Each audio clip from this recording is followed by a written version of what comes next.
We got some PlayStation news, evidently. Studio Quantic Dreams becoming independent, as well as a potential price tag for the upcoming PlayStation 5. And all that and more is included in this video. But before we even start, I just want to ask you to please hit that subscribe button so you never miss a video, as well as like the video if you liked it, or dislike it if you dislike it. But without further ado, let's get into the video. Alright, so let's dive right into the main topic of why you even clicked this video to begin with, which is the PlayStation 5 news. Now, apparently, it has been confirmed by Bloomberg that it cost around $450 to manufacture the PlayStation 5, meaning that it takes $450 in order for them to make the console.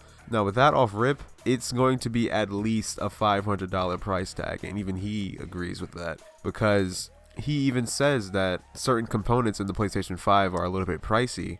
So in order for them to make any type of money back, the price tag has to be at least $500 or more. And with that said, I can see why they're struggling with the price tag on this machine, because they are looking for a sweet spot in order to have their customers to buy it. And they are not looking for another PlayStation 3 situation where it was ridiculously over the top and way too expensive, to the point where they even said on stage that, look, if you want to buy this console, you might have to get a second job. Yeah, it was not a good time for Sony in the PlayStation 3 era, but that's besides the point. The point being, they are trying to find a price tag that is affordable for them as well as their customers, which is exactly why they're trying to see what Microsoft has in store, and they're waiting on them, which is pretty typical at this point, but understandable. The problem is that we have no idea when they're going to reveal the console and the price tag, because they are skipping E3 for the second time in a row, as well as we have no clue as to where they're going to showcase this machine. So we're basically going to be in the dark for the next couple of months, unless they unveil the PS5 along with the retail price right after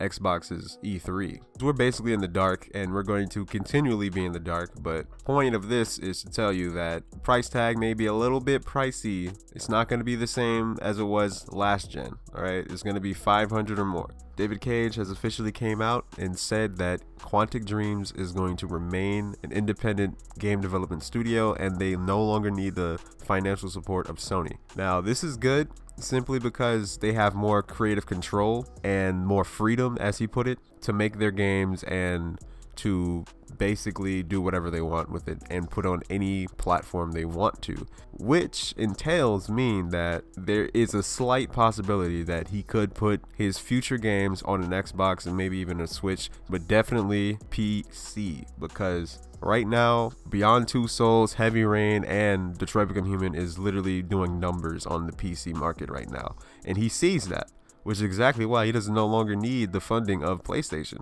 So he could put his games wherever the hell he chooses to. In fact, he could put Heavy Rain and Beyond Two Souls on Xbox if he really wanted to, which is good, you know. But basically, it means that more people will be able to play his games, and he's no longer tied down to the shackles that is the PlayStation exclusivity, which is great. I mean, more games for everybody, you know. He might even put it on the Switch, depending on if, you know, they can handle the games, but I think that's really great. That's really about it for this wrap up, but let me know in the comments what you think about the PS5. Do you think $500 is a little bit too pricey? Do you think Quantic Dreams becoming independent is a good thing or somehow a bad thing? Let me know in the comment section below. And as always, if you hated the video, hit the dislike button. If you liked the video, like and subscribe for more gaming content on the way, but mostly Xbox related content. I'll see you in the next one.